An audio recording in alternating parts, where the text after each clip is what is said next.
बिस्मिल्लाहिर्रहमानिर्रहीम बिस्मिल्लाहिर्रहमानिर्रहीम। अज़ीज़ तलबा अस्सलाम वालेकुम। उम्मीद है आप सब लोग खैरियत से होंगे। अल्लाह ताला आपको ज़िंदगी के हर मैदान में कामयाब करे।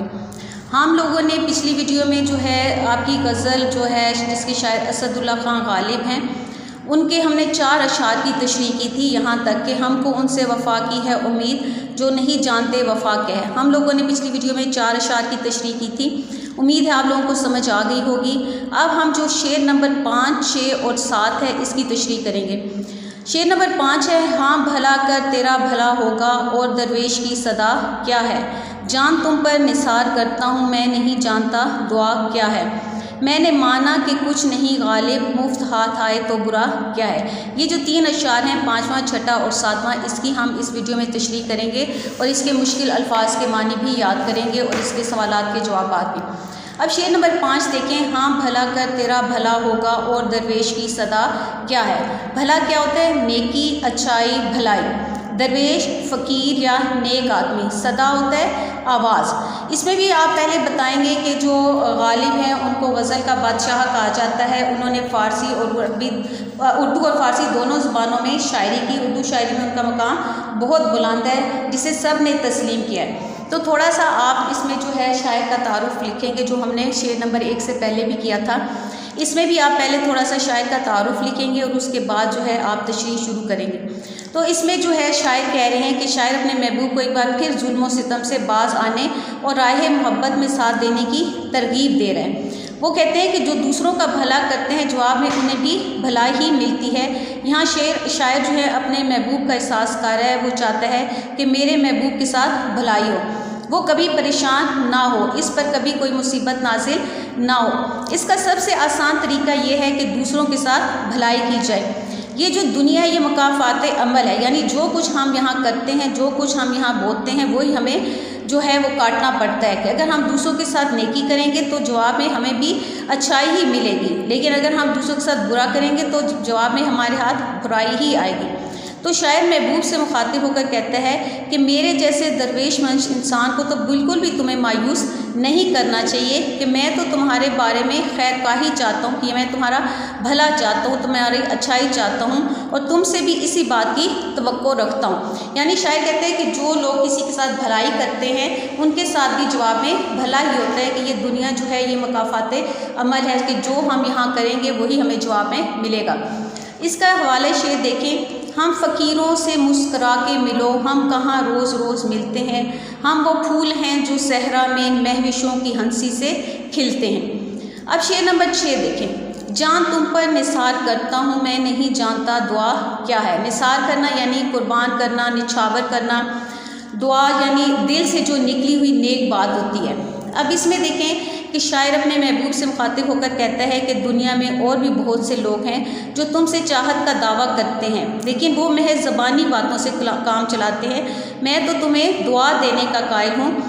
सिर्फ मैं दुआ देने का कायल ही नहीं बल्कि तुम्हारी खुशी के लिए अपनी जान तक कुर्बान करने के लिए तैयार हूँ। मैं इस बात पर फ़ख्र महसूस करता हूँ। इस शेर का दूसरा मतलब ये भी हो सकता है कि शायर कहता है कि मैं अपने मरने की दुआ क्यों मांगूँ, बल्कि मैं तो अपनी खुशी से ही अपनी जान जो है कुर्बान करने के लिए तैयार हूँ। शायर इस शेर में जो है अपने महबूब से बहुत ज़्यादा मोहब्बत का इज़हार कर रहा है। उसके दिल में अपने महबूब के लिए बड़ी चाहत है, वो इस पर अपनी जान कुर्बान करने के लिए भी तैयार है। तो वो कहता है कि मैं अपने महबूब की खुशी के लिए जो है दुआ करने की बजाय इसकी राह में जान कुर्बान कर देना चाहता हूँ। मीर तकी मीर ने भी इसी मज़मून को कुछ इस तरह अपने शेर में कहा है, इश्क में बेखौफो ख़तर चाहिए, जान देने को जिगर चाहिए।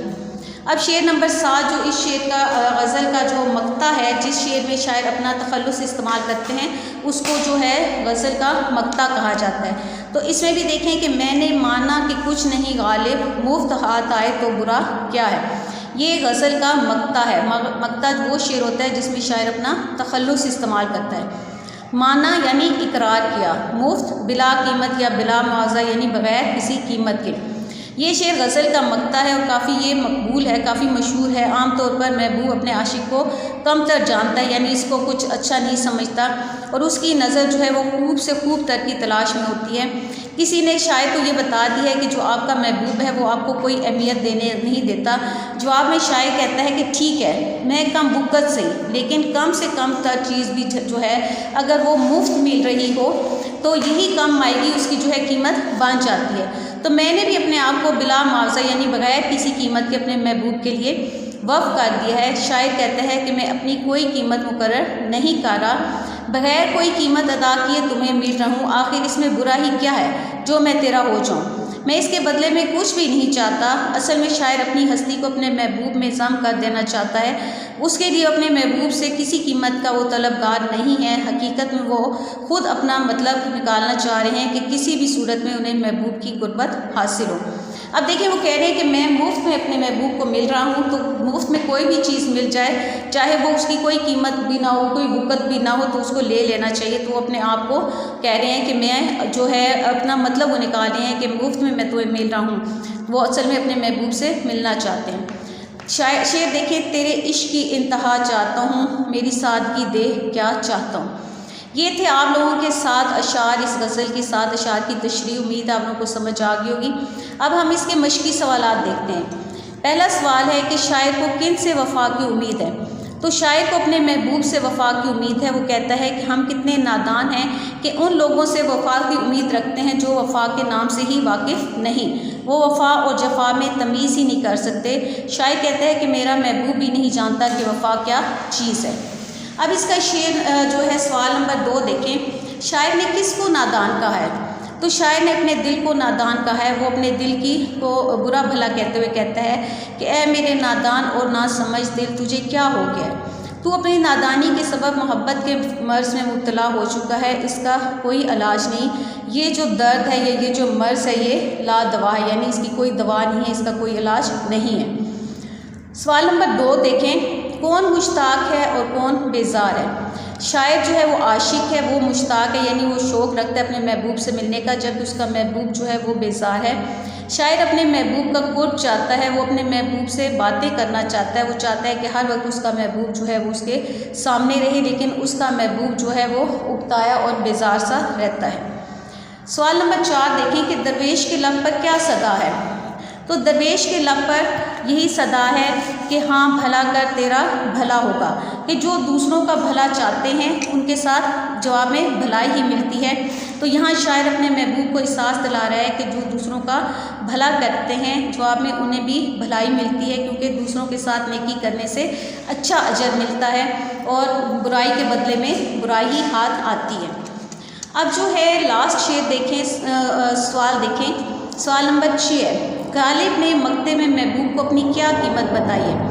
یہ بھی جو ہم نے آخری شعر کی تشریح کی تھی اس میں سے ہے کہ غالب نے غزل کے مقطع میں اپنے آپ کو بے قیمت ظاہر کیا کہ میری کوئی قیمت نہیں ہے، میں بغیر قیمت کے مل رہا ہوں، ظاہر کیا۔ شاعر کہتے ہیں کہ میں نے اپنے آپ کو بلا معاوضہ یعنی بغیر پیسوں کے اپنے محبوب کے لیے وقف کر دی ہے، میں نے اس کی کوئی قیمت مقرر نہیں کی، بغیر کوئی قیمت ادا کیے محبوب کو مل رہا ہوں، اپنے محبوب سے کسی قیمت کا طلبگار نہیں ہے۔ تو یہ تھی اس کی غزل، مرزا غالب کی غزل کے جو تھے سوالات کے جوابات تھے۔ اس غزل کے قافیے کون کون سے ہیں؟ غزل قافیہ ہوتے ہیں ہم آواز الفاظ، تو اس غزل کے قافیے ہیں وا، دوا، ماجرا، مدعا، کیا، صدا، دعا اور برا۔ تو یہ اس کی ہم نے مشق بھی کر لی ہے، امید ہے آپ لوگوں کو سمجھ آ گئی ہوگی۔ اگر آپ کو میری ویڈیو اچھی لگی ہے تو اس کو لائک کریں، سبسکرائب کریں اور شیئر کریں۔